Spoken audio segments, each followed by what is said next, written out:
We want members of the public to understand what's going on, hear where we've been over the last several months, and get up to speed.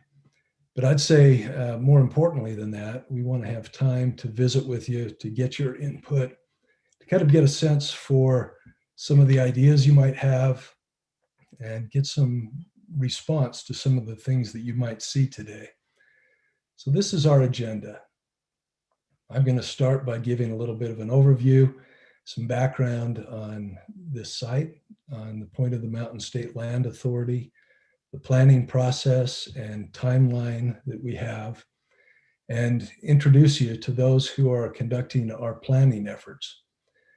They will then take over and kind of give you some background on what's happened over the last few months, some of the work that they've done, the ideas that have been generated, largely based on input from the public. Help you understand some of those concepts and some of the analysis that's gone into it. Then really the heart of this meeting is an opportunity for all of us to go into some small group discussions. We'll have some breakouts that can be facilitated through this technology that'll allow you to go into areas and have conversations about specific topics. You'll have an opportunity to move around to other topic areas as well, but that'll facilitate an opportunity for more conversation. And then we'll gather back together and briefly share some of the things that we've learned today and talk about what's coming up next so you can have a little bit of a preview of what's coming down the road.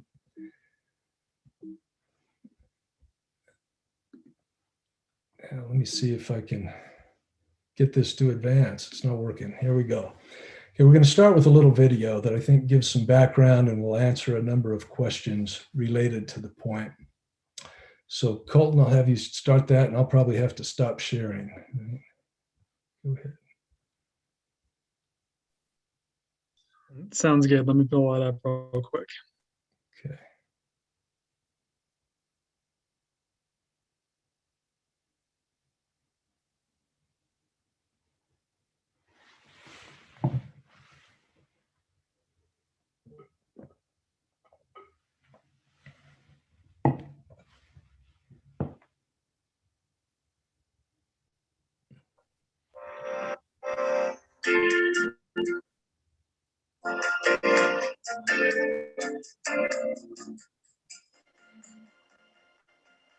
Most people in the state know that the existing correctional facility at the Point of the Mountain is going to be moved, which means that this land is going to be available for development. That area will be known as the Point. The new prison is expected to be completed in mid-2022. At that point, we'll start looking at demolition of the site and site preparation.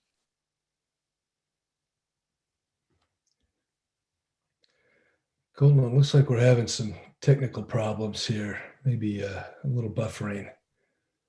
Yeah, one sec. Okay.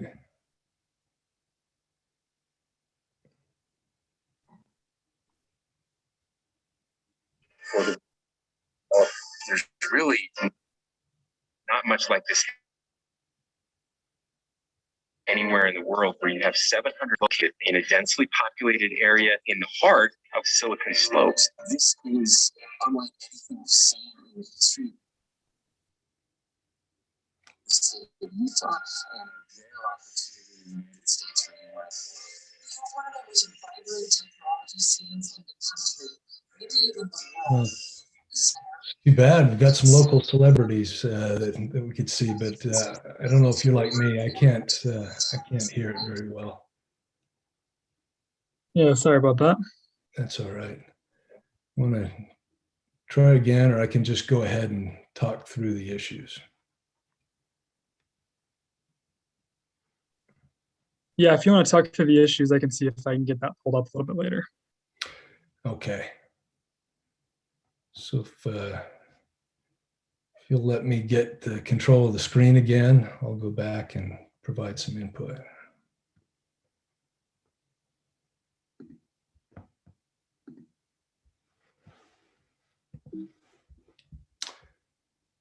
Okay. Well, I'm sorry about that. Sometimes the technology doesn't work well, but I think we can certainly share the information that's contained in that video. So this was a headline from the Deseret News about a year and a half ago. And I think it indicates that this really is a special opportunity at the site, widely recognized as one of the great development opportunities in the history of the state, really an opportunity for us to add to quality of life and to provide opportunities for not just today, but for generations to come. As you may be aware, the site of the current Utah State Prison, which is in Draper, is going to be moved. So in about a year and a half, the inmates from this site will be moved to the new correctional facility near the airport. At that point, we'll have 600 acres of state-owned land available to develop in ways that, as I said, have a long-term view for the benefit of the residents of this state. It really is quite an opportunity because it's served well by transportation. It'll have a future transit connection. It's in an area where there are currently about 20,000 acres of undeveloped land that are really prime located, right between our two largest metropolitan areas, our two largest labor sheds. It's also in the heart of Utah's growing technology sector. There have been many around the country who have looked at this site as one of the best opportunities anywhere in the country over the next few years. This is the site. I think you're aware of it. The legislature has kind of outlined some objectives for what would happen at this site. And I think it's important to recognize that those objectives didn't come out of thin air. They were based on public process that occurred in about 2016, 2017. And the legislature took the results of public input and turned it into objectives for this site. Those include things like job creation and workforce development, improving quality of life in the area, looking at ways that we could have a jobs housing balance that would minimize traffic impacts, would have a great transportation system, looking at ways that we can have open space, natural areas, reduce impacts on air quality, reduce our resource uses, coordinating closely with surrounding communities, and interestingly, exploring a nationally recognized research center. Those are some of the marching orders at this point. I want to emphasize as well that this isn't something that just started. There have been discussions about moving this facility for a number of years, long before any of us were involved. And there has been extensive public involvement already to this point. The Point of the Mountain State Land Authority was created in 2018, and I was hired about a year and a half later. And we've been working on building our team, laying the foundation for this planning effort that we're undertaking now.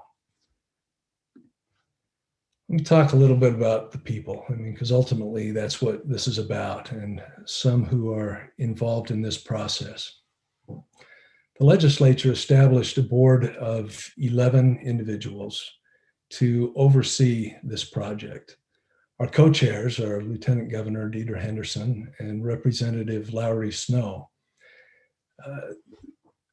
Lieutenant Governor Henderson just recently replaced Spencer Cox, who's now our governor, as one of the co-chairs. We have representatives from the legislature. We have heads of state agencies, 2 local mayors, the head of, or the commissioner of higher education in the state, and private sector experience in the real estate world.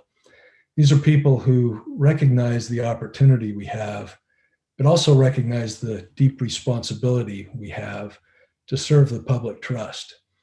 And they're very much committed to that end. The board has established some guiding principles, and these guide all the decisions that they make. And number one, and overriding, is promote the public interest.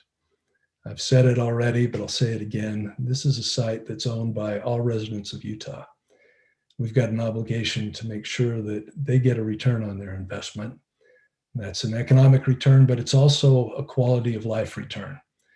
That we do something that can benefit them and those that follow for some time to come. We want to set the standard, not just follow what's been done before, but push the envelope a little bit, greater sustainability in the development, maybe some features that we haven't seen in terms of transportation, et cetera. We want to think regionally, know that we can't look at this site in isolation, but that we need to make it part of a broader community fabric and benefit those around us, our neighbors. We're going to take the long view. This isn't about getting a quick return on a quarterly report. It's more important that we do this right than that we do it fast. And so we're going to take the long view. We want to be open and transparent. And everything that all of our meetings are recorded, they're posted, they're available to the public. And we want everybody to know that you can follow what we're doing, track what we're doing, have input into what we're doing. And finally, and just a vital point, is we want to act with integrity, highest ethical standards throughout this process. I'm the executive director, as I said, but we've brought on board some real national talent. Steve Kellenberg has 40 years of experience working on some of the master plans for some of the cutting edge developments all over the world. And he's literally written the book on sustainable development. Aaron Talkington is a managing director with RCLCO, a national firm that does market analysis and real estate advising. And Muriel Xochimil, who's with us today, is the founder and lead for X Factor Strategic Communications. I want to talk a little bit about vision. You know, we all see what happens. There are lots of examples of what happens if you just open up a site to the highest bidder and develop based on what's going on in the area. We want to look beyond that. And we understand that if we're going to do things differently and set a higher standard, we need to do it consistent with a vision. And in fact, the vision was created by the public through an effort, as I said, in about 2016, 2017, 2018, that time frame. Over 4,000 people involved. And they were looking at the broader point of the mountain area from roughly Sandy down to Saratoga Springs, and created some concepts and ideas that really produce some benefits for our area. Relative to baseline growth, in other words, if based on what we see today, if we were able to build consistently with that vision, we'd have 150,000 more high-paying jobs in the region. We'd see an increase in average annual household income throughout the Wasatch Front of $10,000. Have over $9 billion of public revenue that can go into things like education, social services, needed infrastructure, et cetera.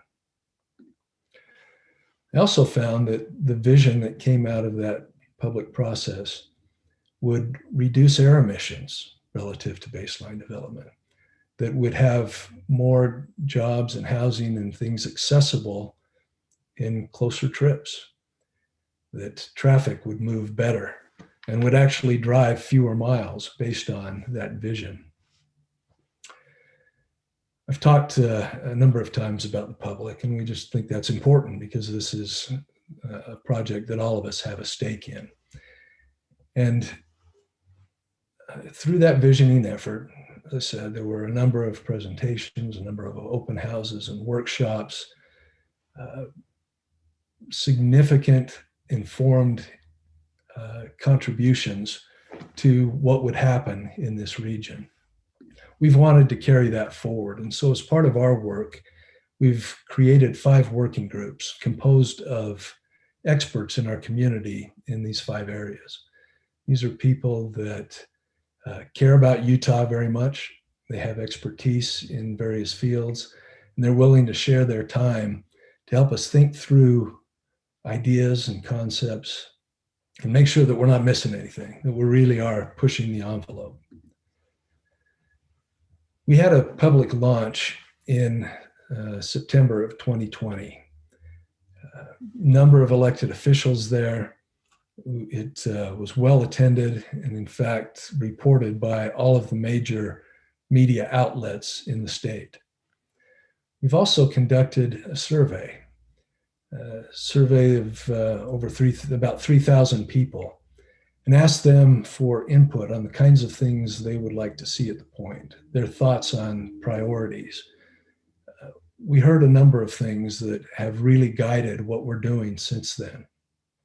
We heard a lot of interest in regional trails, in open space, in parks. We also heard some concerns that we think carefully about housing needs in the area, transportation issues, air quality. And those are all things that are very much on our minds as we continue this planning process. I mentioned the working groups earlier, and during the fall, they created a report summarizing a lot of the ideas that they put together. And importantly, they focused on what we're calling key vision elements. These are really the pillars of our planning effort. And our planning team is working around these pillars as they put together various concepts. First, based on community, is really looking at an iconic, vibrant, mixed-use community, a place where people can gather, find entertainment, restaurants, etc. The next is transportation. We understand that for this site to work, we need to have a thoughtful, forward-looking, multimodal transportation system that minimizes the need for vehicles and cars, that is cleaner. Economic development, creating economic opportunities so our children and grandchildren can get, they can have world-class careers right here in Utah and not have to go anywhere else. A place where we can enjoy security as a community. And a big part of that is innovation. This is a site that can be used to develop new ideas, new research, new technologies, and then bring along early stage companies to develop those technologies. Really what's underlying that is a chance to solve some of our problems, not just here, but around the world. We think Utah can be a place where we contribute to solving those problems and making the world better. Sustainability, we want this to be perhaps the cleanest development in Utah, focusing on reducing emissions, reducing our water use, capturing stormwater so it doesn't have to go into pipes and into our rivers, and making sure that we're using energy well, exploring renewable energy. And finally, community, and that's about just, again, being good neighbors, coordinating with our surrounding communities and making sure our communication is good. Mentioned earlier that we've reached out to the public in a number of ways, have real social media presence, and hope that many of you, or all of you, will follow us and keep tabs on what we're doing. Let me just talk a little bit about the plan and where we are and what we talk about when we say a framework master plan.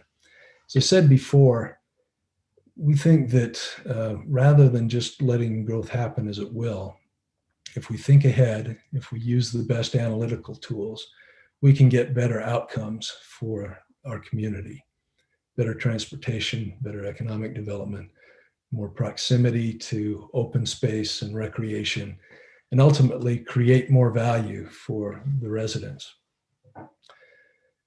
We reached out for help in this process. And after a really extensive process over the fall, a competitive process among really a number of the name brand firms around the world, we selected SOM to lead our planning team.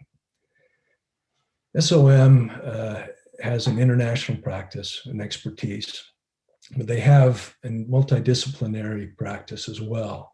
So in urban design, in engineering, in architecture, interior design.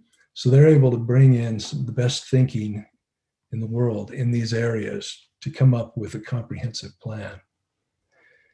This is our timeline right now for developing the master plan. We started at the beginning of the year. We plan to have a master plan, a framework master plan in place by the end of the summer. Now, I use that term framework because this won't be a detailed site plan showing where every building will go. We want it to give good direction to where we're going, but we also want it to be flexible, recognizing that things are going to be changing in the future, different markets, different technologies, and we need to be able to adjust our planning to take advantage of some of those changes. So SOM and their team began initial scoping in January and February.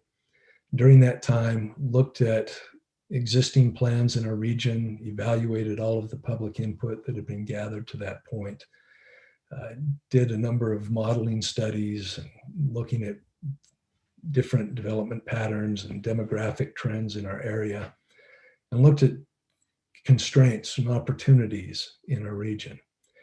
They took all of that in this stage 2 and have developed different concepts for how this site could be developed. These aren't our final plans, but they're exploring different combinations of uses, different patterns of roadways and green space, and then using really sophisticated tools, determining how they perform relative to various quality of life metrics. So proximity to open space, proximity to recreation, looking at how much stormwater is captured on site, how much energy is used, how much traffic's generated, the kinds of things that really impact our day-to-day life and are important to our quality of life. So we're just at the point where we are taking that information and we'll start picking the best elements from those different concepts to create a preferred alternative for developing this site.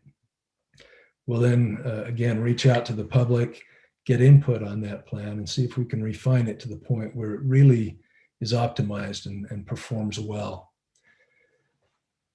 Throughout these stages, we're going to continue to involve the public.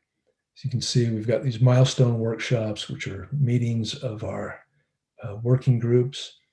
We've got a stakeholder committee that we've formed, and I'll talk about it in a second. They represent broad elements of our community. We've got our open house, the first one now, more to come.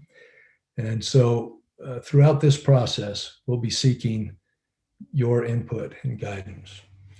I mentioned the Stakeholder Advisory Committee. This is a new group that we've put together. It has a range of folks representing the educational community, groups like Bike Utah, housing advocates, multicultural advocates, looking at economic opportunities, planners, and more. Let me just kind of wrap up this piece by saying we do have ways for you to keep informed. We've got an outstanding communications team that is responsive to the public. You can see we've got a website there, thepointutah.org, and we would welcome contact from you. So at this point, I think I'm going to take a break, give you a break from having to listen to me, and we'll turn it to our team from SOM, Peter Kindle, who is planning director for the firm and kind of helping to oversee some of this effort, will share with us some of the planning concepts that they've developed and where we are in that process. And then we'll come back following his piece. So let me jump off and turn it over to Peter.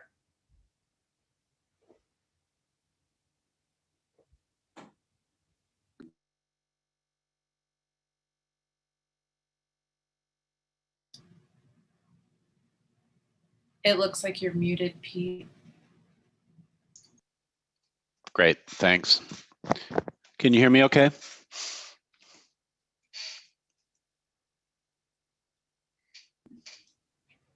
We can hear you. Great. Well, thank you so much, Alan. And on behalf of our entire team at SOM and our consultants, we're very pleased to share the work in progress that we've completed with the public. And I think to just follow on what Alan has explained, we are in the process of building a framework plan, and I'll talk a little bit about what that entails. I think everybody knows where the site is, but it's at this very important juncture between Salt Lake and Provo.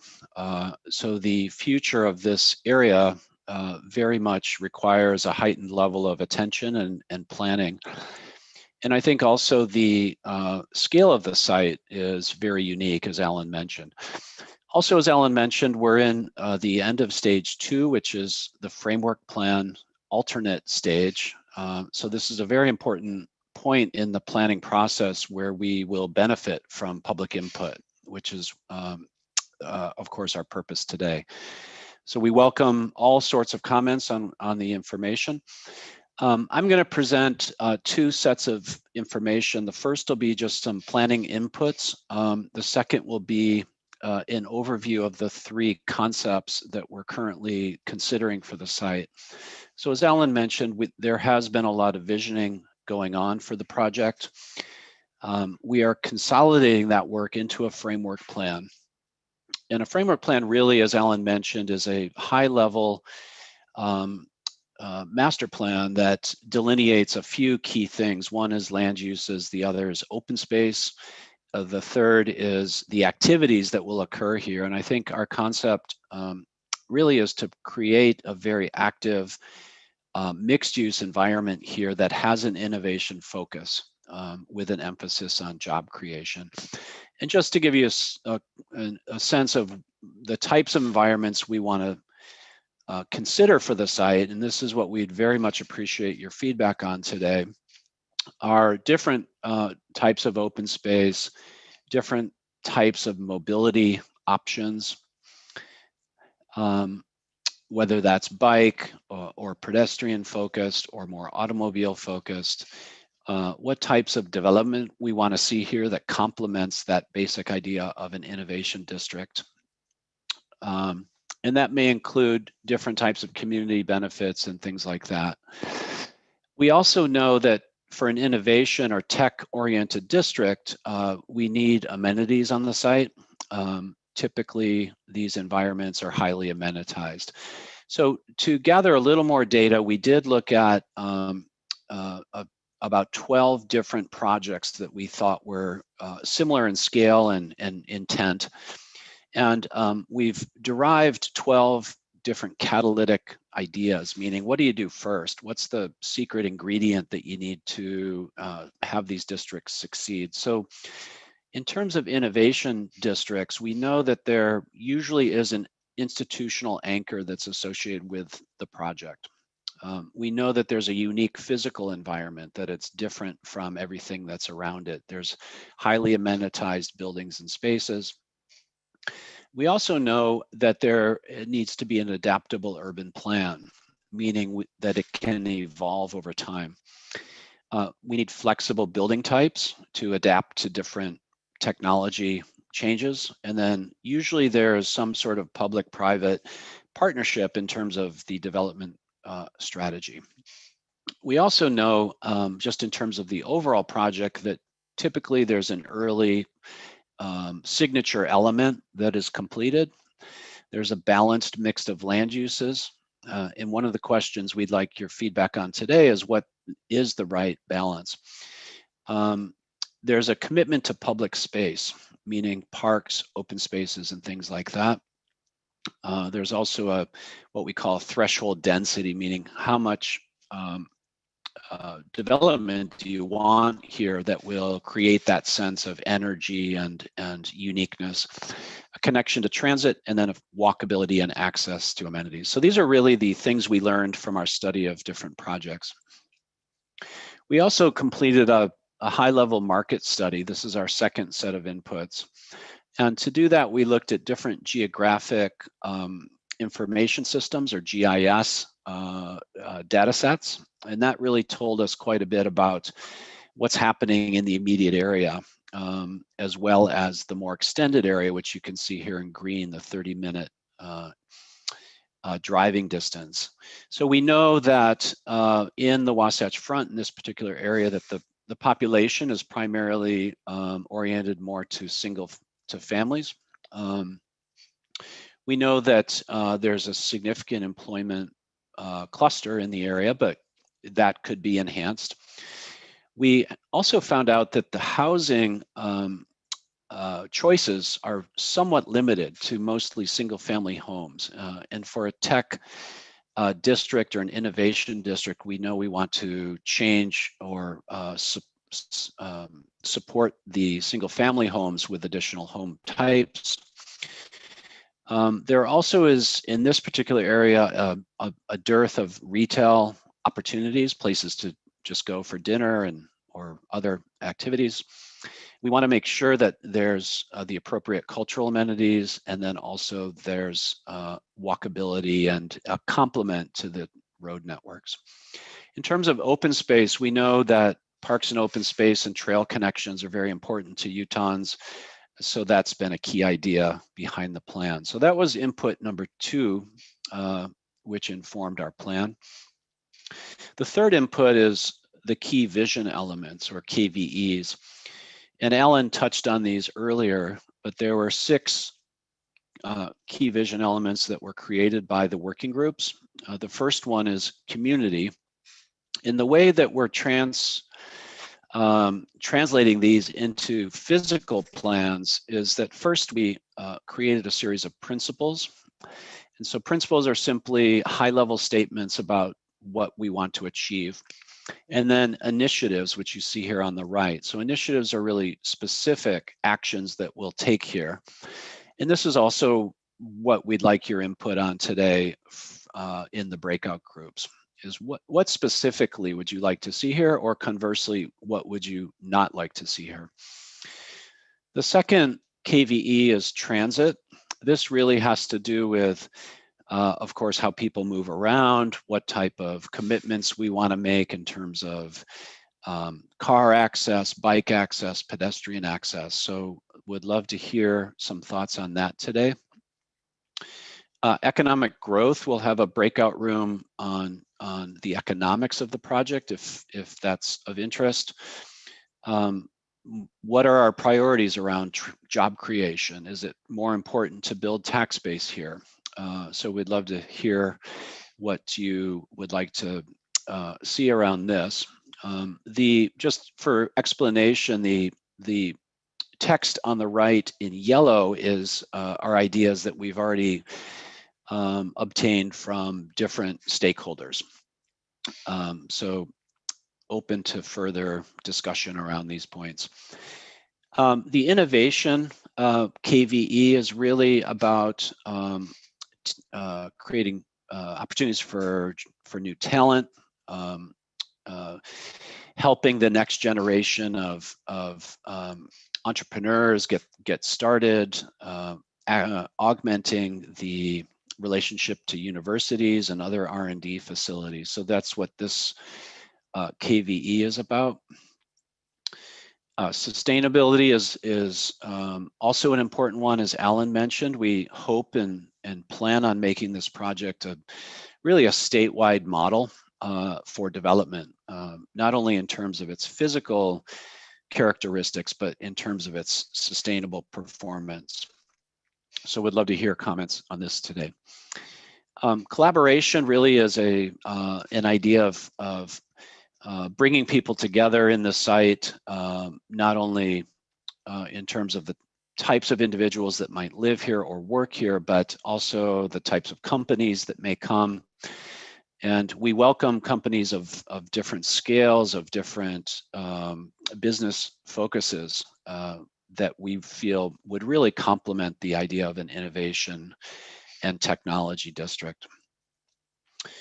The fourth input is the sustainability framework, and I'll go through this pretty quick, but as I mentioned, we really hope that this becomes a model for Utah. There are a number of sustainable certification programs out there. We're still investigating which one is the most suitable for us, but we also want to have 5 Utah-specific complementary sustainability elements in our sustainability plan. So we know that mobility and air quality are very important to Utah. Ecology, energy and carbon, water and waste. And so we've made these really focus points of the sustainable framework. And here you see just a little bit of how we're addressing each one.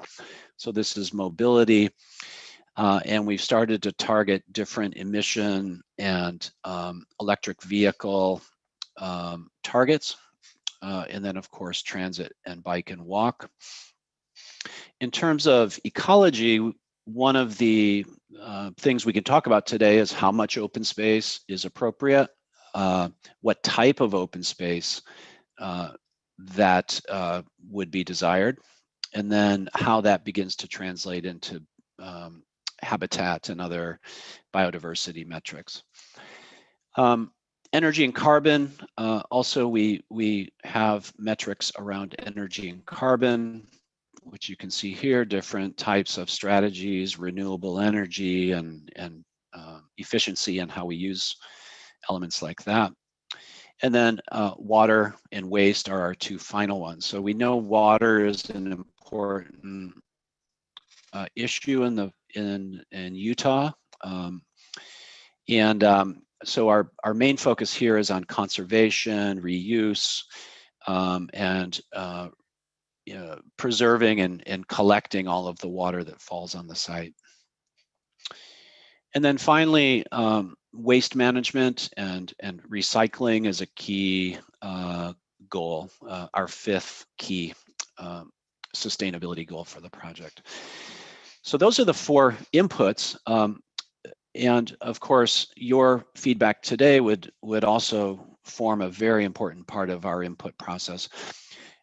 There's also been mention of a smart city, and I think for anyone who doesn't know, this is really the ability to leverage data, both external data and internal data in the project for the project to operate more efficiently, but also to monitor how we're doing against some of those sustainability ideas. And there's many levels of smart city technologies out there. And the team is in the process right now about in terms of understanding what smart city components will be included in this particular project. So those are the inputs. I'd like to move to the second half of the presentation now and talk about the framework plan concepts. And we wanted to talk about 3 different ideas today. One is what we're calling on the left a complete community, and this is really thinking about the project in terms of how it responds to its immediate neighbors. What is missing in this particular location? The middle one is taking a slightly wider lens, looking a little bit further out, 4 or 5 miles.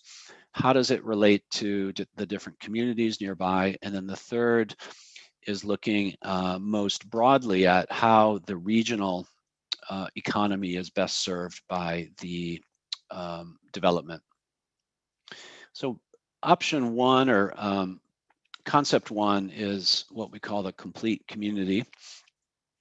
And the general idea here is we know through our transportation research that having a more balanced land use mix reduces offsite car trips, and we know that's a goal.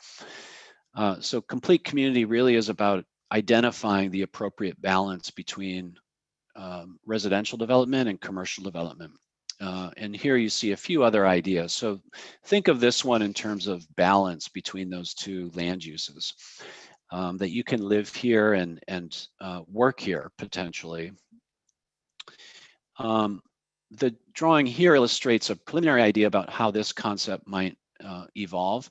The gray indicates development areas, the green indicates open space, and the white is roads.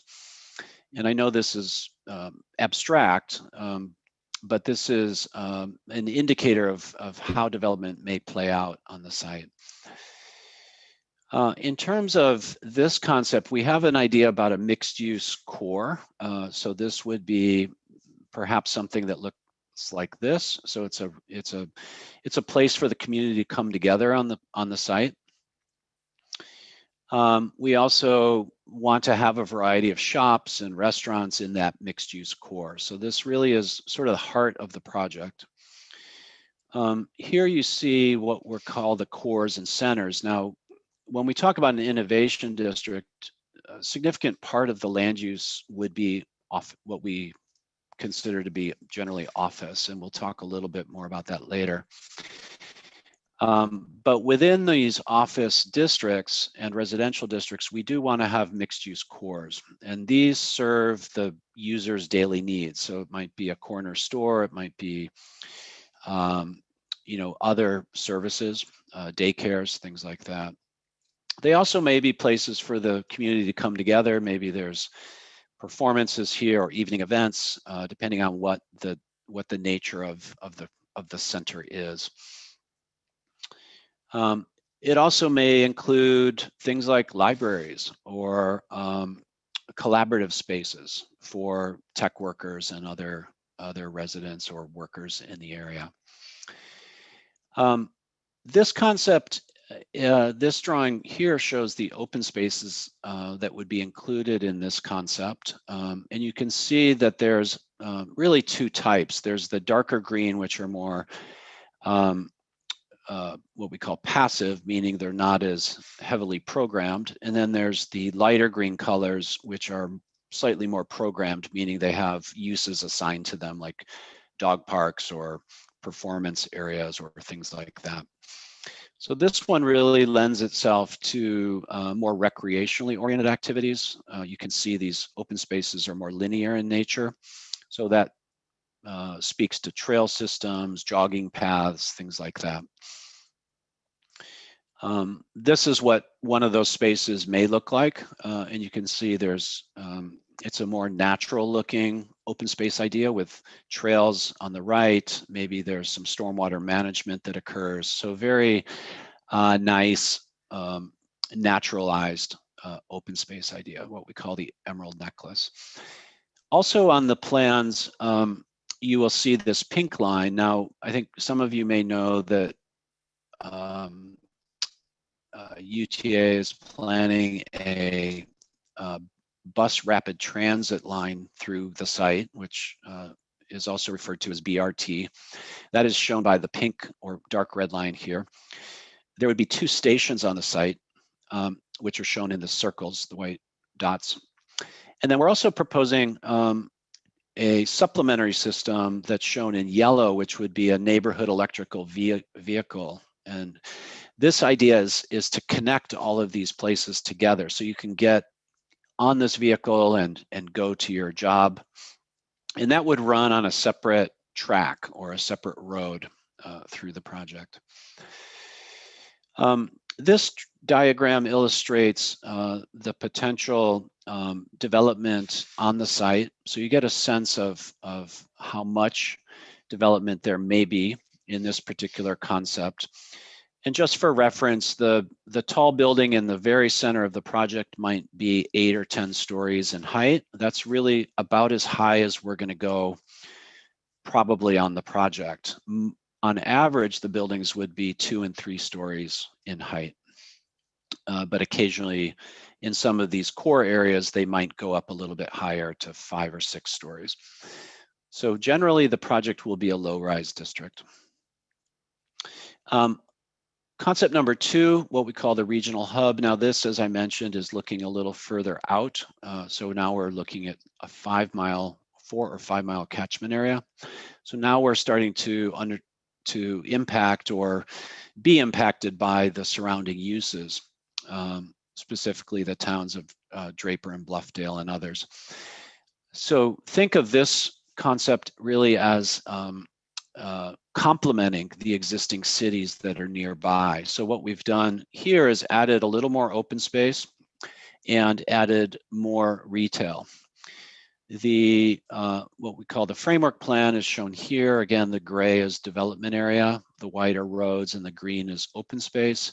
You can see also this orange line, which is a regional trail that will connect the Jordan River Trail system to the upland trails in the foothills of the Wasatch.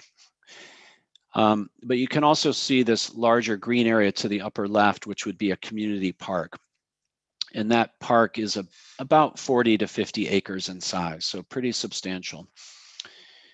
In terms of other attractions for the surrounding communities, this also has a higher proportion of retail development. So what we call the project core, which is indicated by this red. And again, that's going to include potentially gathering spaces that might look something like this with retail shops, but also other amenities for the project that create a place for the surrounding communities to gather. In terms of the park system for the second concept, you can see now that sports park in the upper left with the soccer fields indicated, maybe some baseball fields. There's also a proportion of jogging trails and more linear recreation elements. And then the third or lighter green color is where the active functions would be. So that's again the gathering places, the tennis, the different park amenities that might be more communal. There's also an idea about creating smaller parks in this option and other concepts. So I'd love to hear feedback on smaller spaces that complement the development. In this concept, there is an idea of what we call an active mobility corridor, which is shown in the yellow line. And this would be a bike and pedestrian road, essentially, a narrow road, but exclusively for bikes and pedestrians that would link the whole project together. So you could ride your bike to work without having to ride along an automobile road. It would be a separate systems. The BRT line is again indicated with the red pink line. Another attribute of this concept 2, is that it would introduce an institutional element. And again, when we talk about institutional, we're not talking about, say, a university campus coming here, but it's really maybe several universities having research facilities on the site. Maybe it's private companies or governmental research institutes. So think of institution as being in the very broadest sense. And that may include, buildings that look like this. Perhaps there's some educational component to it. Perhaps it's pure R&D, but this again gives you a sense of scale. So this building is 1, 2, 3, 4, about 4.5 stories high. So this is exactly the type of building and density that we imagine seeing on the Point site. So here you see concept 2, the potential development of the site in this concept, with again the BRT being shown in red dotted line, and sort of a downtown or core area around that BRT. And you can see very clearly the community park at the top of the drawing and the linear park that links the mountains to the river.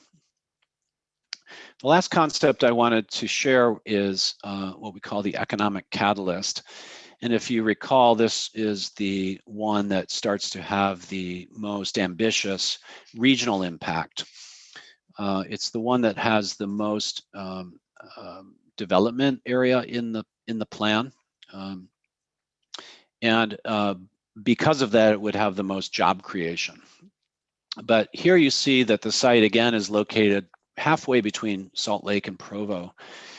And we hope to take advantage of that. And perhaps this becomes what we're calling an innovation business district. So it's a very focused job and technology hub. So think of concept 3 really as a job creation and economic stimulus concept. So that's what these words refer to. In terms of the development approach, this, as I mentioned, has the most land devoted to development. So about 60% of the site is developable area. Because of that, the open spaces need to be a little bit smaller on this concept. So that's what's indicated here. However, they can be different configurations. This scheme also, or this concept also has a greater research affiliation. So again, this type of building is what we would imagine here. Again, 5 stories, might be a medical office building, it might be a university building, or maybe a private company. All of those types of functions are part of what we see as the innovation district. This one has a very clear project core, which you see in the middle of this drawing. So this is a very distinct central park with surrounding retail. This one also may have what we call the hive, which could be a building that really is a bit larger than the others and might act as a focal point for this concept number 3. And it's simply a place where folks can come together around this idea of innovation. So it might be classrooms, it might be lecture halls, it might be administrative offices. So that's kind of an exciting idea. In terms of the open space programming for concept 3, we are a bit more limited in terms of the recreational characteristics of the open space because it's more developed. However, we do feel that there are opportunities in these parks for shared fields, what we call multi-purpose fields, meaning they could be soccer or picnics or events. And we can still achieve that regional trail shown in the orange line, which would go through the middle of the project. The central park may look something like this. And it could be used again for a variety of activities, might have restaurants or shops fronting onto it. So this could be a real attraction for the surrounding communities and even the region. You could see maybe outdoor concerts happening here occasionally. Because this scheme is slightly heavier developed, it does require more attention to water management. So the concept here is around green infrastructure. And this really is a term that simply means creating roads and sidewalks and other what are usually environmentally impactful infrastructure and making them more environmentally friendly. So maybe we can store water on the sidewalk areas or these feed different water into the park system. So it's really around water management. We also are excited about the one idea here, which is a car-free zone. And we can have car-free zones in all 3 concepts, but concept number 3, because of its configuration, may benefit from extra sized car-free zone. Option 3 or concept 3 really is also has some opportunities for different types of autonomous shuttles, which would complement the BRT system. And this just shows 2 different configurations. Maybe one has more loops or one has other loops. And then this would have a strong institutional component again, just like concept number 2. In this case, it's located a little more to the south. So those are our 3 options or concepts for the consideration of development strategies for the site. Here you see the vertical development for concept 3. So here they are next to each other. So I just want to emphasize that we feel strongly that there's very good elements of all 3 of these. So we're not asking you to pick one today. It's what we really want is feedback on the attributes that you've just seen and heard, and tell us what types of open space is preferable, what types of development you'd like to see here, what balance is desired. So it's really more about the qualitative attributes of the three concepts. So Alan, I'll turn it back to you and Colton and Muriel. Thank you, Peter, and really appreciate that overview. It's a lot of material to digest, and we understand that and anticipate that you probably have a lot of questions and comments, and so we're going to get to that quickly. Let me just mention a couple of things before we break into separate groups. Number one, I had a chance to look through our participants, great group of people. I want to recognize that we've got a number of elected officials who have joined us, local mayors, members of city councils, state legislators, and we appreciate your interest in all of this too. The next thing I'll mention, sorry about the video, but we know many of you are probably starving to see a movie. It's been a long time since you've been to the theater. Put the link to the video in the chat. It's also on our website, thepointutah.org. Get some popcorn, pull up a little blanket, and enjoy 4 minutes of great action film. So, and then before we break up, there was a question about transportation, and I don't want to get into too much detail on these topics, but before we break up, I thought I'd just take a high-level stab at discussing that. Question was whether UTA has settled on bus rapid transit or if there's still an opportunity for tracks. And just a couple of thoughts, and I think you can talk about it more in the transportation section, but we're not talking about a bus. This isn't standing at the side of the road waiting for a diesel vehicle to pick you up next to a post. This is really discussing what's called gold standard BRT. So it'll look just like a TRAX line, TRAX bus. It'll stop at stations. You'll purchase your tickets on the station. You won't have to climb up into it. You'll walk directly into it. They'll operate in their own right of way, so you're not out in traffic. They have signal prioritization, so the lights change to accommodate them, moves along quickly.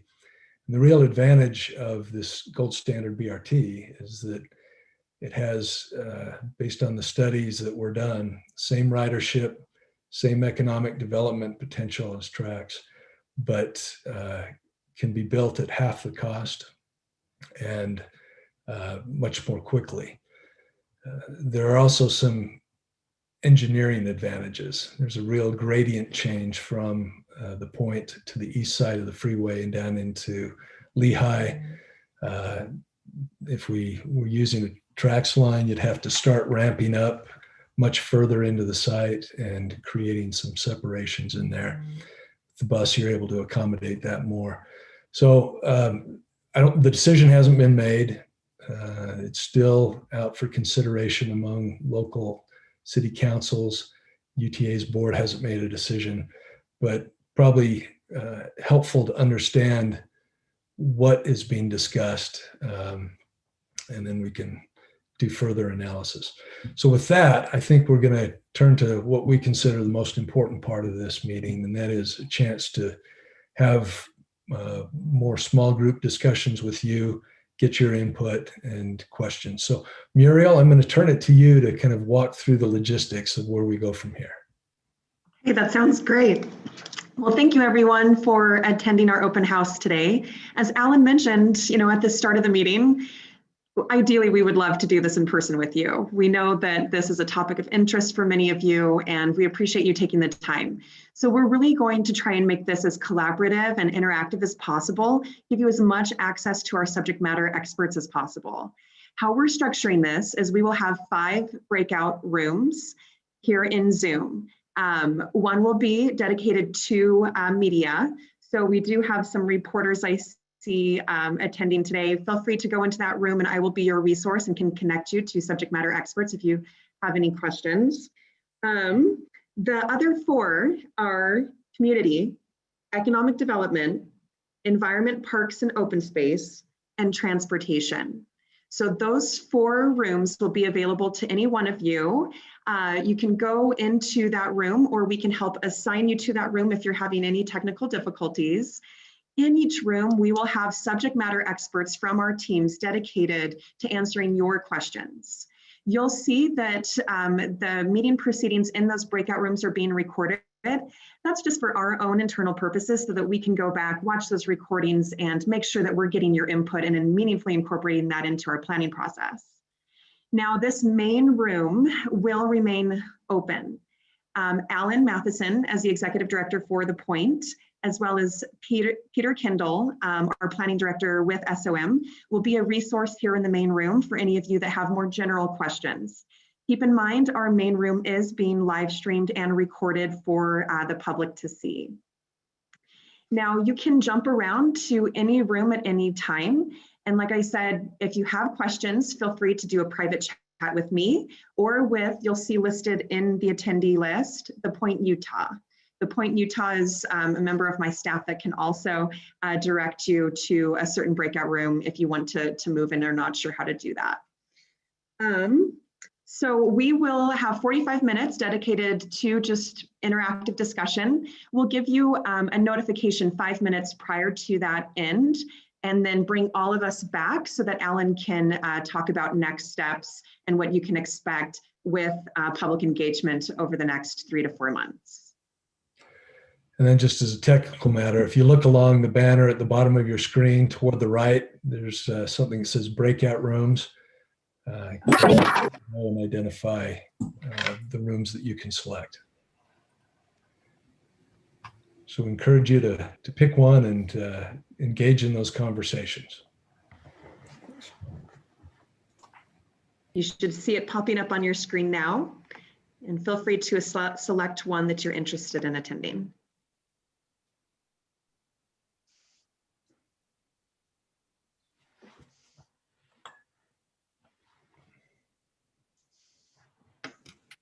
Where is it on the screen? I'm not seeing it. Bottom Right-hand side, you'll see an icon that says breakout rooms. The icon is 4 boxes. If you click on that icon, you can then select which room and then hit join.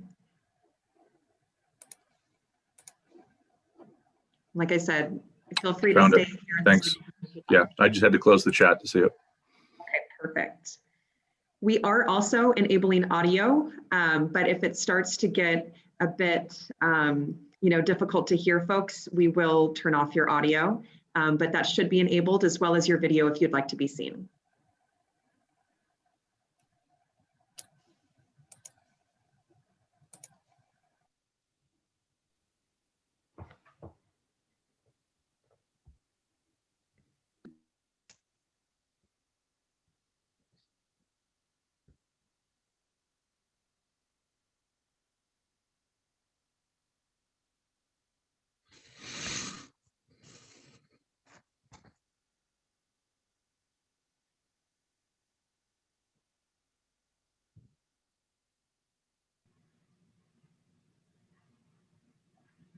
Does anyone here in the main room have questions they'd like to ask of Alan or Pete?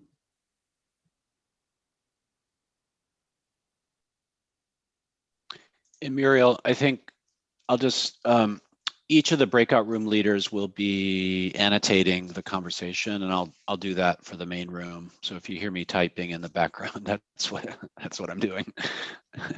Muriel, I'm sorry, I'm looking. So we presented an awful lot of information to you, and it's a lot to digest, but we are very much interested in feedback on some of those concepts you saw,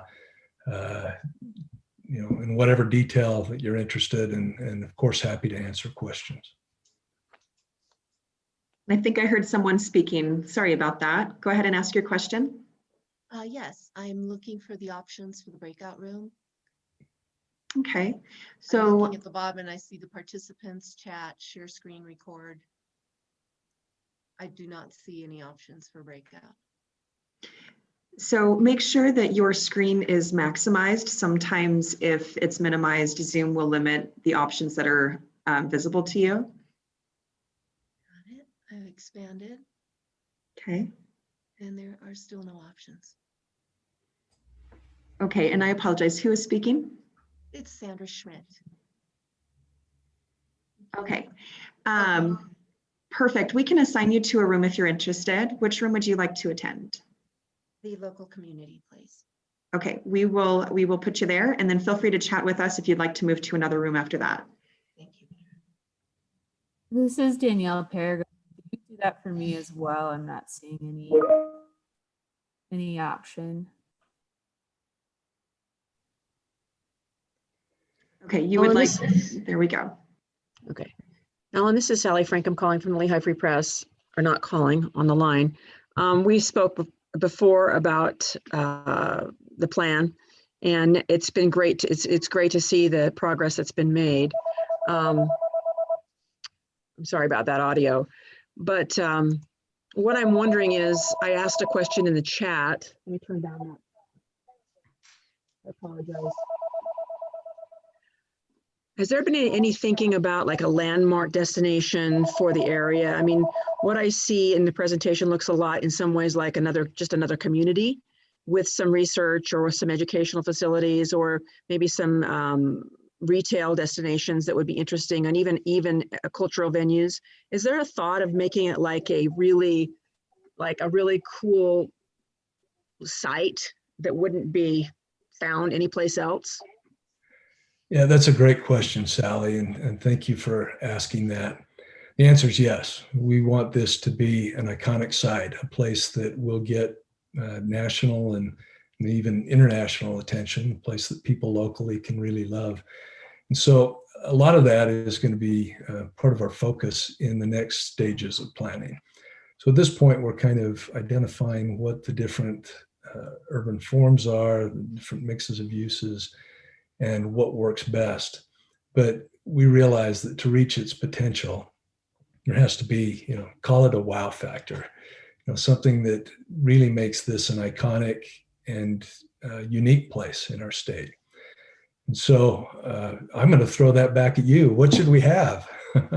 Gosh, I don't know, but you know how the Golden Gate Bridge just draws everybody there? I mean, we don't have the San Francisco Bay, or you have the Space Needle or the CN Tower in Toronto, and just some of these places that are they just take your breath away. And I just think we have such an enormous opportunity to really create a draw for the community and for the surrounding communities that we just don't typically get, right, with this kind of acreage.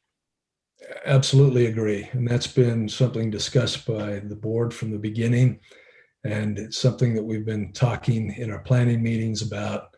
And we recognize that we really do need to have some distinguishing features here. And we're tossing around various ideas, but that's part of what this discussion's about. Would welcome further ideas from members of the public. I don't know if I'm that smart to come up a giant buffalo. I don't know, just something fabulous. Yeah. Just, you don't have to, but this isn't the only opportunity, of course. Right. We're taking input. We will through future meetings on the website, et cetera. And I think it is important that there's something iconic about this place. Yeah, I think it's a great question, Alan, and thanks for asking it. By the by, I happened to be watching on Amazon Prime yesterday. There's a show about the Space Needle and how it was built and why it was affiliated with the World's Fair. Really an iconic structure, and I think it'd be great to introduce something iconic like that. Not necessarily a tower, but something that's really distinctive about Utah. And SOM, I had the privilege of working on Millennium Park in Chicago 15 years ago or 20 years ago now. And that's really become an icon for Chicago. So it doesn't have to be something tall. It could be something, really important in terms of regional draw.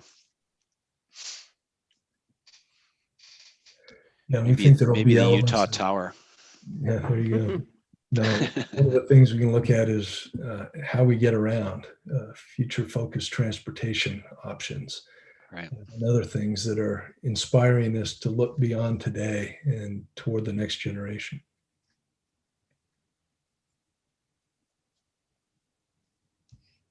I have an idea. Love to hear it. Can you hear me? It's a little, yes, we can hear you. It's a little low, but Well, Utah is known as the beehive state. So if we can have the artists creating a huge beehive, and then we create about 150 or, the cells representing each nation of the world, like Japan, China, Brazil, whatever like that, huge, beehive plus it, cell representing each country and with the flags, something. And so people, visitors can, either walk or, travel. I mean, I live up to the high tech, engineers. that's a great idea. Thank you for sharing that. Yeah, it has certainly a Utah focus, be distinctive and functional in a lot of ways. Yeah, thank you for that. Yeah, we had included what we called the hive in concept 3, and I think that could be a really distinctive and unique structure that maybe acts as the gathering point for the project. It could be a very distinctive building. That'd be wonderful. Other questions or ideas?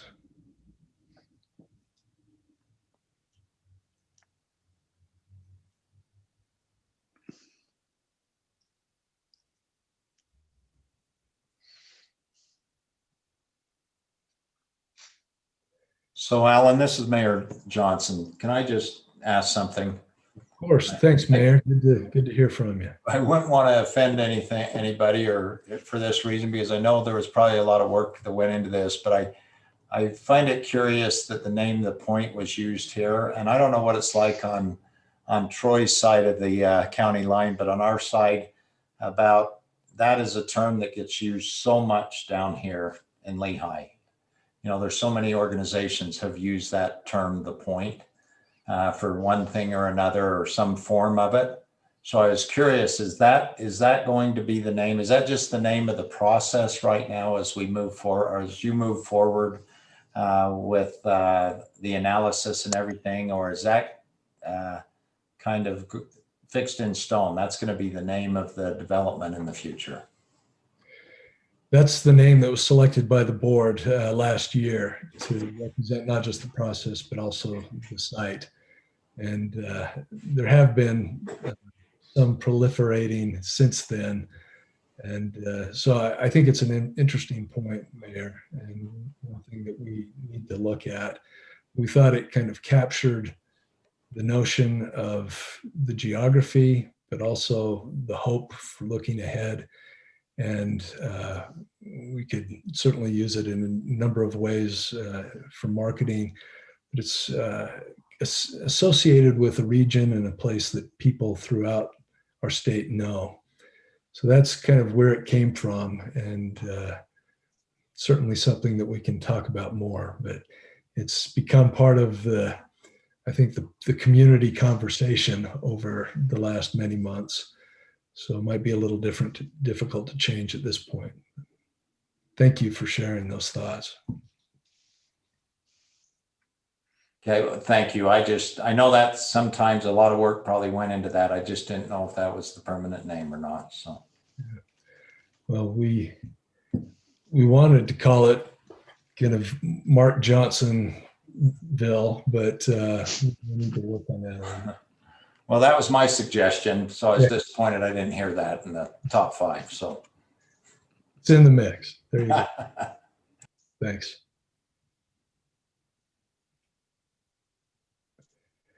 What else?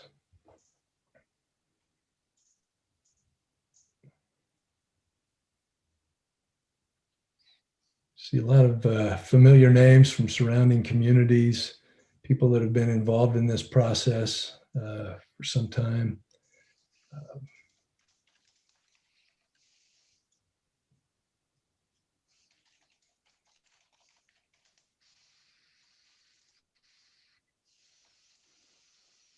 And for those that are just joining us, we have 4 breakout rooms available to you with subject matter experts from our team.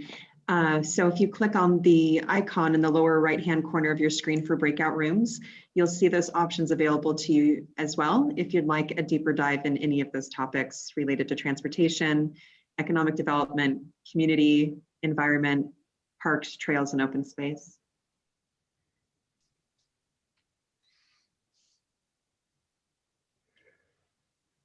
Alan, should we try the video?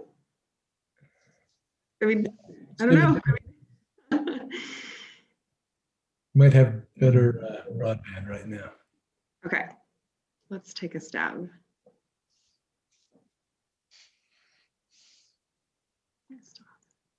Do you mind repeating the instruction one more time? It's the right-hand corner? Yeah, the lower right-hand corner of your screen, you should see an icon with the words breakout room underneath it. It's a 4-square icon. And Hubert, if you have a specific room you'd like us to assign you to, we can do that as the host. Yes, please. Please send me to transportation. Perfect. We're doing that now. Thank you.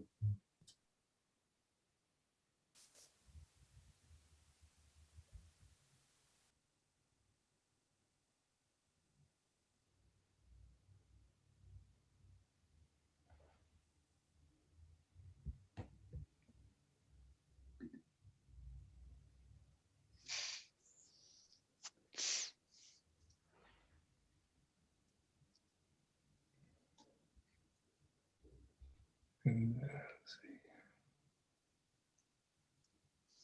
Can you hear this okay? not getting the audio.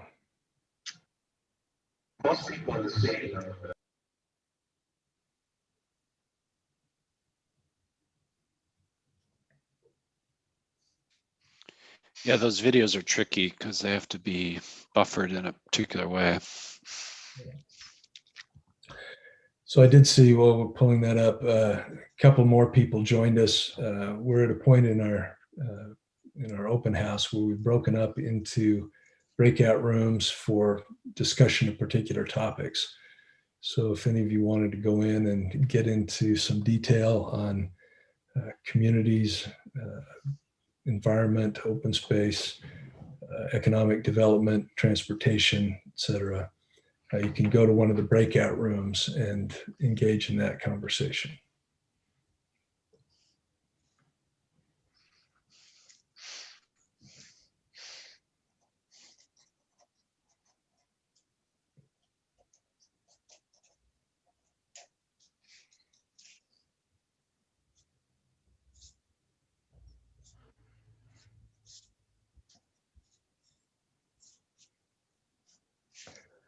Anybody have any impressions from what we showed, what Peter ran through, concepts that you saw in any of those different studies that you think deserve more attention or less attention?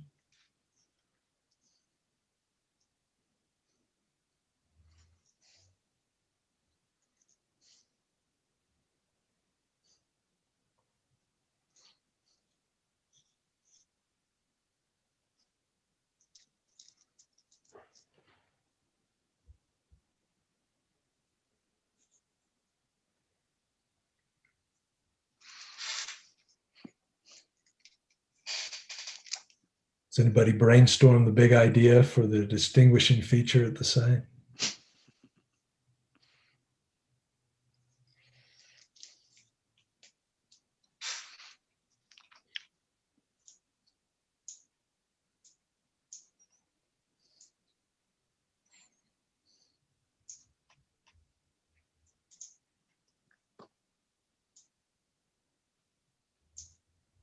You know, I'm hating to see the dead airspace here, you guys.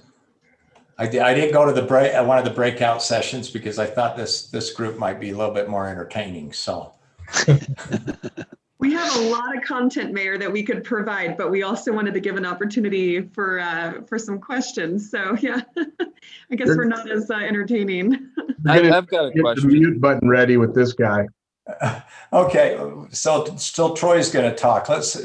Troy's always got something interesting to say. No, I like Peter, I like, obviously, you know, my position on wanting it to be more of a working and, innovation center with a ballpark of some sort, football, baseball, one of those types of ballparks. But I do like I like your green space ways. I want to see that go forward with whatever we end up. I think that is cool. Because that makes a really nice, walkable, sort of interesting looking place. But I hope we're still, heading down that road of innovation center, more and entertainment combination. Alan, that's what I'm hoping for. Some type of baseball, or even our football would be even better, but whatever you can get. Negotiate that expansion agreement and we're on board. Well, you make a good point about that open space area, and there are a number of ways of looking at it. It can serve as just a nice place for recreation and a little bit of peace and quiet. It can serve ecological functions, capturing water. It's also potentially a transportation route. One of the ideas that you might not have seen in detail in some of those concepts was that there are ways of connecting the various districts through green linear spaces. So you don't have to get on a road to get from one place to another. So somebody, a child going to school, could stay off the roads, but get around on these little green corridors that connect spaces. I think little details like that make a big difference in terms of quality of life. And another piece of it, you might have seen, we want a healthy community. I heard from the public that that's important. And that means ways of getting around that don't involve getting in the car. We're looking at parking strategies that minimize the need for a car. That, affordability is a big issue here. And if we can look at household affordability, maybe somebody can get in a housing situation that's less expensive, but equally importantly, they reduce their transportation costs. And if they can function well at this site with one car instead of more than one, then that saves a lot of money. So that might be shared transportation. It might be these autonomous electric circulators that would go around the site. And it makes life a little more attainable for some of those that would work in this area. Muriel, did you go to that? I went to that hidden cost of free parking seminar. It must have been a couple years ago. That was one of the most interesting, I think, conferences I've ever been to really get your head around how much we spend to make the car work. And I think that as we go forward with this, I don't think you should have traditional parking, options. It should be, like you just said, Alan, much restricted. But that, I'd love to revive that. I don't know if it was Gruber that put that on or who put that seminar on, but that needs to circulate again through elected officials so they can. Yeah. Because that was an interesting. I don't remember a lot of the conferences I go to specifically, but I do remember that. And I remember thinking that if in this particular instance, it'd be a great place to plan it where the car was purposely planned to a very minimal impact, and then see how it goes from there. But Yeah, Mayor, I was there. I do remember that. You're right. It was a very impactful event. And if I remember it correctly, there were multiple organizations that kind of collaborated to bring in this subject matter expert. Would need to go back to recall his name specifically, but he made some really good points about the balance that needs to be struck in our communities for how we use our land and how much, we invest in, cars and places for cars to sit and, be idle when we're not using them, versus how do we put that land into more productive uses? So yeah, we'll absolutely look into that. In the interest of time, we didn't get to go into every detail on some of these concepts, but every one of them has a significant car-free zone, an area where you could go in and access it by automobiles from the outside of these zones. But they're really places where you walk or ride bikes and get around in some of the central cores that were depicted there. That's kind of an interesting idea. It's not something we've seen in a lot of places in Utah, but one that would make, I think, for an appealing gathering area, walking at lunch, etc. I did have an interesting cost. What's that? The link you just provided in the chat, I'm pretty sure that's who. Donald Shoup. Donald Shoup. Does that sound familiar, Troy? Yeah, I can't remember, but I just remember it was a great seminar. I'm gonna have to look at that. But it was, I think that's where we need to go, and planning wise, and with respect to how we deal with the car, because if you want to make it the 15-minute working environment, if we have high quality transit into the site, and we have it really built before we even start developing it, which would be amazing to be able to do. You could really do something completely different here. I'm hopeful that we're going to be able to figure out a way to fund this BRT now, in the present, prior to even building construction, is what I'd love to see, if we can figure out some way to enable that. That'd be incredible. Peter, are there things that SOM has taken a look at as it relates to parking, like minimizing the need for parking on the site, that we could? Yeah, I think stage 3 is where we're really gonna dig into parking, because parking is so specific to development sites and different land uses. It's a little hard to address it at the 600 acre scale. But I completely agree with Mr. Walker that there are these hidden costs that we don't realize are embedded in sometimes how we think about parking. One of the big costs is its impact on our streets and the quality of the public environment, the built environment. So I think we're really considering that, and we've started to look at street cross sections. Are there new and innovative street designs that can be brought here that don't just assume that every street will be a street on which you can park? And then also parking reduction strategies as a second one. How can we create these alternate mobility strategies, bikeways, sidewalks, pedestrian only links that if not eliminate the need for a car, certainly reduce the need for a car. And then finally, shared parking strategies. There are situations in many places now where a vendor would come in and build a parking structure for multiple users,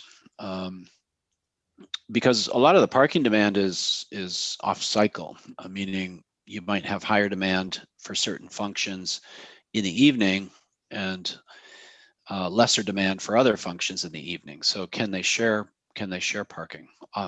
Office and retail are two good examples of that, or office and entertainment. So yeah, so that'll be a real stage 3 focus, is specific parking reduction strategies. Touched on this a little bit, but one of the things that we're looking at closely is active transportation, ways that people can get to and from the site, commute without having to get in a vehicle. Now, that's going to take regional collaboration, but think about your commute being a bike ride along the Jordan River Parkway and then into this site, and facilities to store your bicycle and get around. But as I said, one of the challenges at this site is connectivity. You've got I-15 on one side and Bangerter along the north. And so we need to make sure that we can connect to more of those regional trails.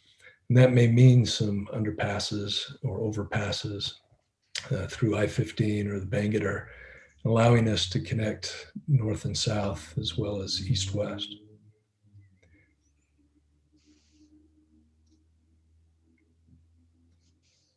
Yeah.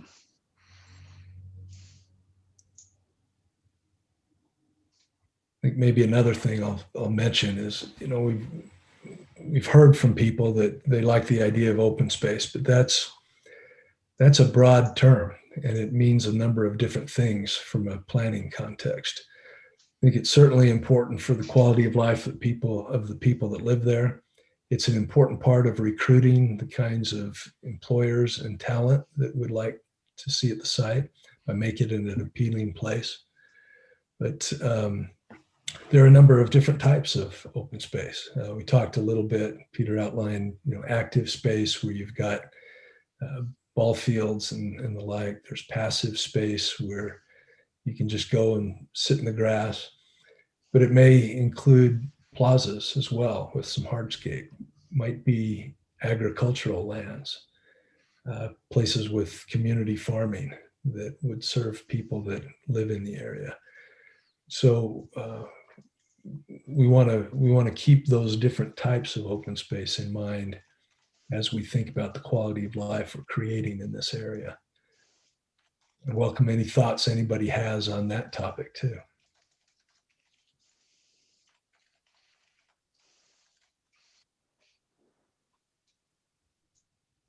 Well, I can't leave that alone. I'm gonna have to talk about tying in. I think one of the goals we could do with this property is tie into the substantial amount of open space that Draper City has already made available to the public.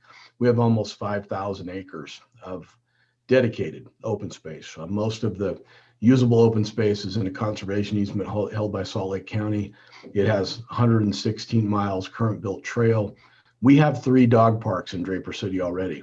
One of them is a mountain dog park that's an off-leash area at the top of the open space off of Deer Ridge Drive. So it's a big off-leash steep mountain hike that you can let your dogs run. So we've done a lot as far as open space already, and it was our goal.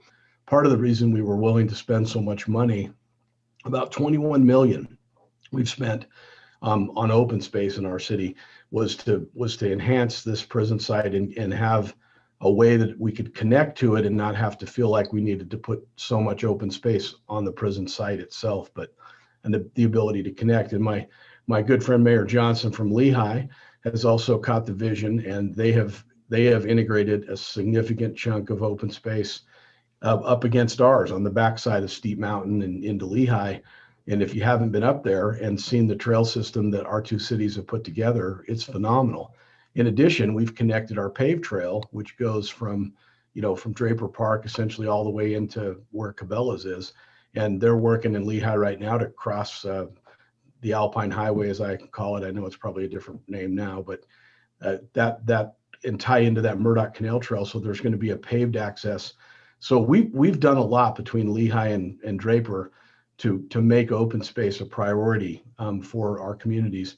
And so that was partly, at least in our part, and my part, as I've been mayor now for 2 terms, was to do it so that it complemented the prison site, knowing full well that the prison site would be, something that could tie into it, not necessarily have to maintain a large, open space type environment. And I love that comment, Mayor, because so true. There are a few places you can think of in the country where you can access so many trails.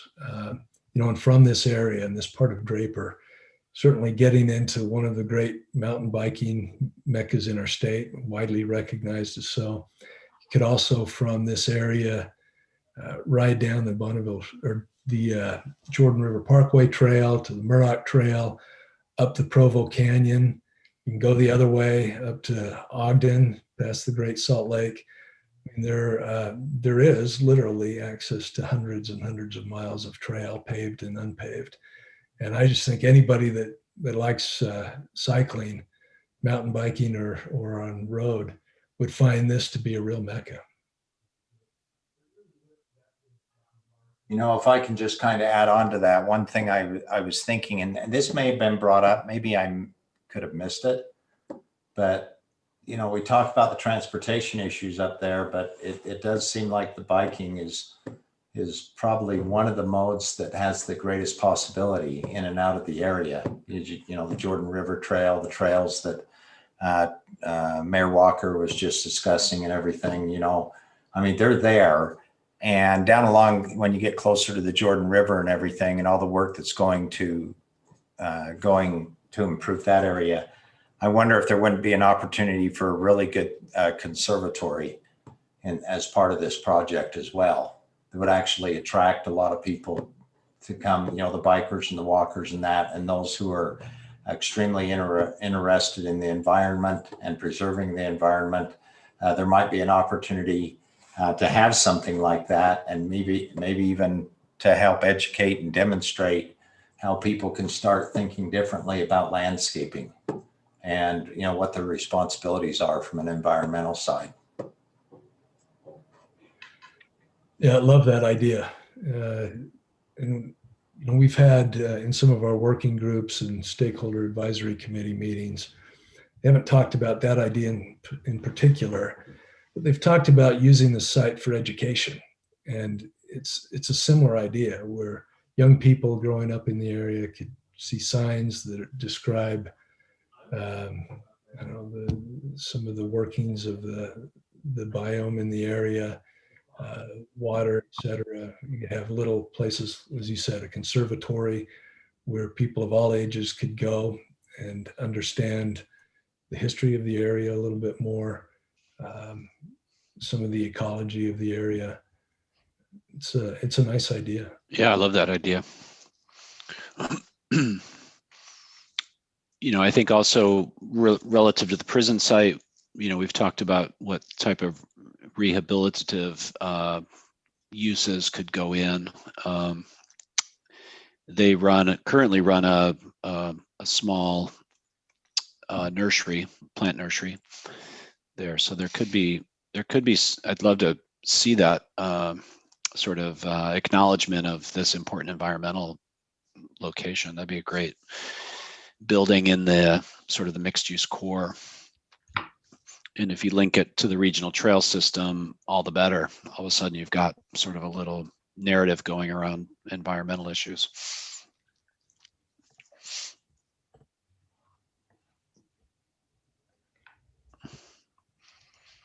I think we'll have to get a line item in the state budget, Alan, for some sort of special landmark building or tower or something. Okay, when Mayor Johnson and Mayor Walker get together, they get anything they want. No, they've been real champions of their communities and this region. And one of the things that I've really appreciated is the collaboration. You know, these two mayors, their communities, other mayors in the area have been looking beyond their own borders to make sure that this is a region that works and creates a better quality of life for those that live within their boundaries, but also in surrounding areas.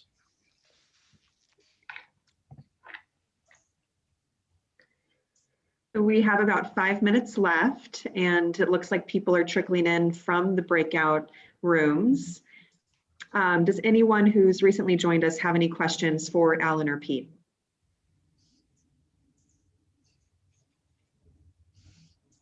You've gotten all of your questions answered in those breakout rooms. That is great. I have a question for Mayor Walker. I'm kind of intrigued by your suggestion of some sort of baseball or football facility. Are you thinking this is minor league, or that's a pretty big footprint on the site? What? I like all leagues. Okay. Whatever. Yeah. Well, what we did, I had an interesting call with the County of Utah's cultural affairs person the other day, and she said that generally the open space would need to be of a certain magnitude for the county to take it over.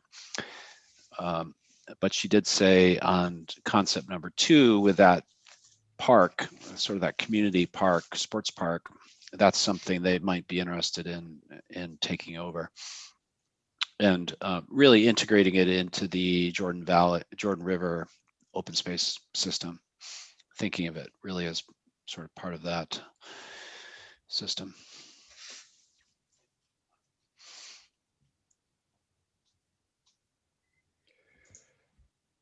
Okay, we're right down to the last couple of minutes.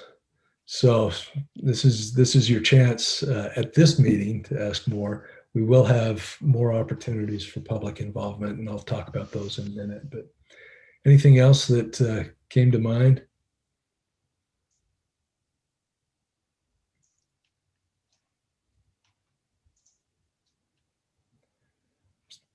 Still waiting for those ideas for the iconic element at the site that attracts the world's attention and tourists come to see it. Got a great idea about the hive, big beehive. Anything else that came to mind?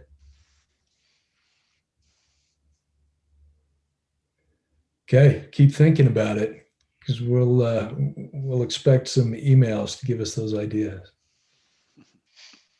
Alan, I was going to say I've popped in and out of all of the different meetings, and I don't see that very many people changed. They kind of all stayed in their respective topic areas, which I thought was really interesting.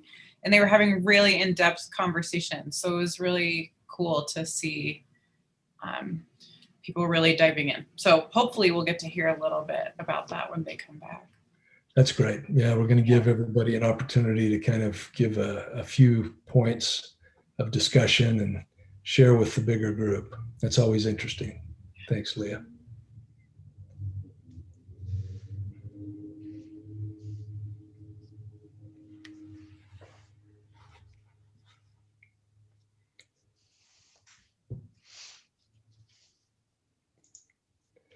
Okay, well, I just kind of wrapping up. One of the things that we've talked about is that we, as I said, are not building this development for today.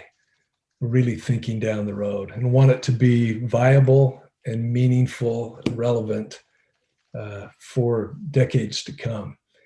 So as we talk about transportation, I think it's safe to say we don't know what the technologies will be, but things are changing fast.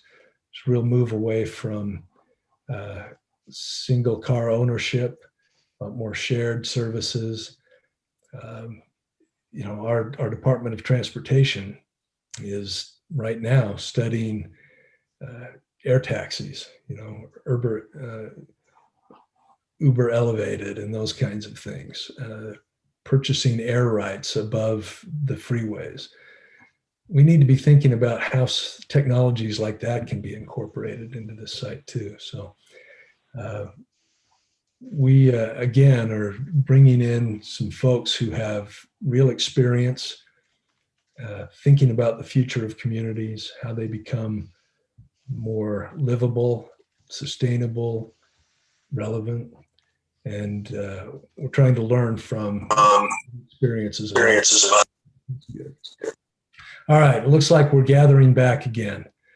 And welcome all of you back. I understand you had some really good discussions.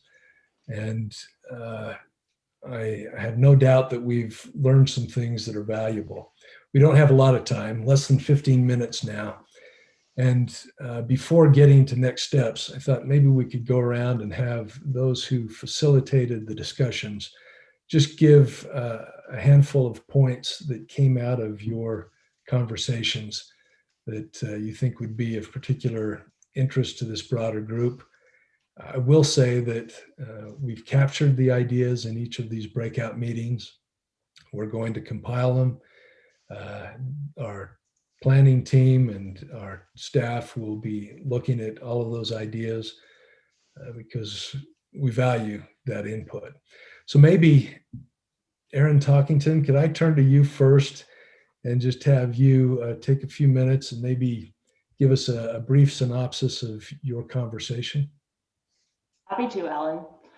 I think we had a pretty wide-ranging conversation in our economic development breakout group, and that covered a lot of topics for people. We started out talking about if we had some ideas about what types of jobs we might attract or what types of industries.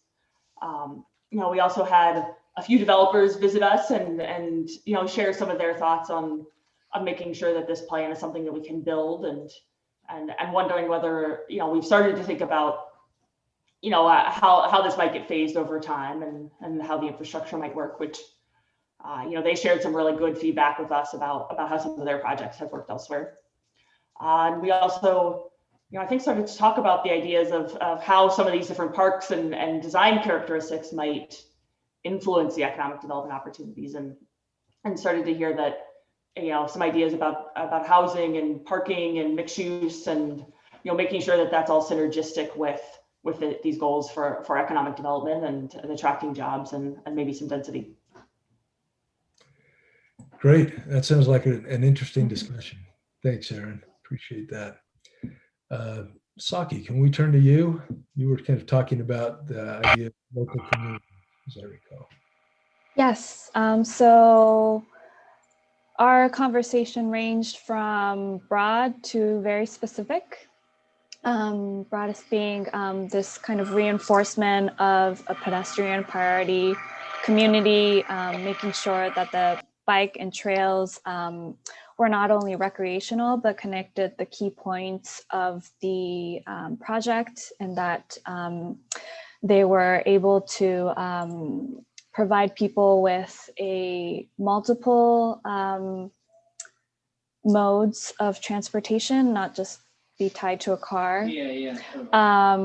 Also emphasizing and even maybe evaluating our concept ideas about how this place is going to create vibrancy, and what are the measurements we could look at to create vibrancy at the site. And then we also talked about more specific and fun ideas about designating spaces for farmers markets, fishing ponds. We even had a bold idea to make a 700-acre park for the Wasatch region, how dog parks were very much needed in the area, and potentially having ski and sledding areas to take advantage of the winter weather of Utah. That's great. A number of interesting thoughts. Love hearing that. Ryan, can we go to you for transportation? Absolutely. I'll start off by saying we had an excellent group. I dare say they were probably one of the best groups that has been in this meeting. It was awesome. We had some really good discussion. I'd like to thank everybody for joining that did. We talked a little bit about the car-free zone and how important that is to the overall success of the project. There's a great desire to have car-free, the walkability, the multimodal aspect. I think there was a great desire to see that come to fruition. There was a lot of excitement around the BRT gold standard line, going over the top of I-15 along with the multimodal path, providing a way for people to cross I-15 and get down into other areas and even down to the Jordan River Trail without having to take the roads to get there. Just a lot of excitement about that. There are some questions that came up about how do people get from the airport out to the site, and is there a direct connection to get there? I think everybody recognized there'd be a change of mode of transit from several different, from LRT to commuter rail and then to the BRT, and just wondering if there's a more direct way to move people around. A lot of discussion, I think that was mentioned by at least 4 people or more, about how we connect the existing end of the tracks line and maybe utilizing that alignment that UTA has purchased where the rail bed sits, and possibly the extension of that tracks line. Maybe in the future, maybe now, just maybe looking at that again in a little more detail to see how we can move people around the valley. Great discussion though. Thanks, Ryan. And let's see, you had one more. Alex, was that you? Yep. So for the environment, parks, and open space, there was a lot of great discussion. Overall, or at the kind of larger scale, it sounds like it's important to ensure that the parks and their programming are set apart from typical suburban development in areas around the point. And that there's been kind of long-term discussion about viability of habitat corridors from the Jordan River to the mountains, and is this something that we can incorporate into the plan? And then some great specifics around park programming. Some exciting ideas that came out are, is there the ability to capitalize on the outdoor culture relative to mountain biking track or a pump track? Can some of the areas that are for stormwater hold fishing or be improved enough for fishing? And that there's potential to look at other communities that have done community gardening and having great community gathering spaces, whether more residential or urban focused. Naturally, there was a focus also on sustainability and acknowledging that water is a scarce resource here, so that sustainability around water needs to be a driving force for the design and planning of the parks. And I think generally that pretty much covers it. Definitely some great detailed notes though that we got here. So thanks everyone. Thank you, Alex, and thanks to all of you for those great ideas. I'll just between us friends, I've got a goal of being the world pickleball champion within a couple of years. So I hope we get some pickleball courts in there and that I can get in the practice I need. I've played like 3 or 4 times, and so I'm close. I'm gonna jump back to our screen here and wrap up with a few concluding thoughts. In terms of next steps, we've looked today at some of those concepts that have been developed to study what might be done at the site and what combinations work the best. And we're taking that information, we're going to take the information that you've provided us today and what we've heard from our working groups and stakeholder advisory committee, and we'll start taking the best elements from those options to put together a preferred alternative draft. And working with our board, we'll identify a direction, then go back out to the public for more input as we start refining and narrowing these ideas. The things that you've shared today are really helpful in that regard. And of course, once we are able to refine that preferred alternative to a point where we kind of squeeze every benefit we can out of it, we'll start working on the final framework master plan and the supporting documents. So this is kind of where we're heading next. As I said, keep your eyes open because we've got more meetings coming up. The next open house that will be available to the public is going to be on May 4th from 4 to 6 p.m. We hope the time might accommodate a few people that couldn't participate today. But tell your friends, talk to others. We more than welcome their input. I'll be the first to say that we don't have all of the solutions. This is a complicated project, lots of scrutiny, lots of complicating factors on where it is and what's going on around it. It's not easy to just say, I think it'd be cool to have X, Y, Z and have it happen.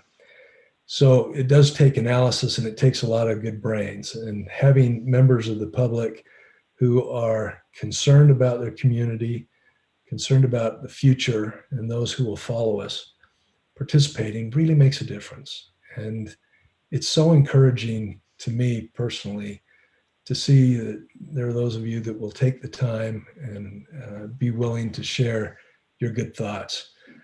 Good things ahead for Utah. We've kind of distinguished ourselves in a number of ways. I mean, even this last week, I think U.S. News and World Report said we've got the top economy, best education in the country. We've heard a number of reports from magazines and others that have said it's rated among the best places to live in the country. But we can't take that for granted. It doesn't just happen. It happens because good people think ahead and think about the consequences of the decisions we make today.